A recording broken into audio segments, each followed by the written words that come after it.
പക്ഷെ ഇന്നലത്തെ മാച്ച് എടുത്ത് നോക്കിയാൽ മതി. ഇതിന് മുന്നത്തെ ഒരു വീഡിയോയിൽ ഞാൻ പറഞ്ഞിട്ടുണ്ട് റിങ്കു അല്ല സഞ്ജു സാംസണാണ് കളിക്കേണ്ടതെന്ന്. അത് റിങ്കു ഒരു മോശം പ്ലെയർ ആയതുകൊണ്ടല്ല.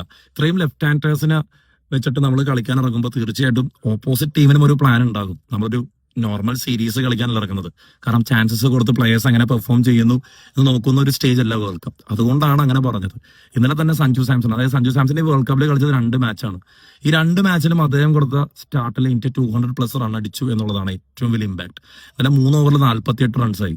സിംബാബ്വെ അത്ര മോശം സൈഡാണെങ്കിൽ ഒരിക്കൽ പോലും സൂപ്പർ 8 എന്ന കാറ്റഗറിയിലോട്ട് ക്വാളിഫൈ ചെയ്യില്ല.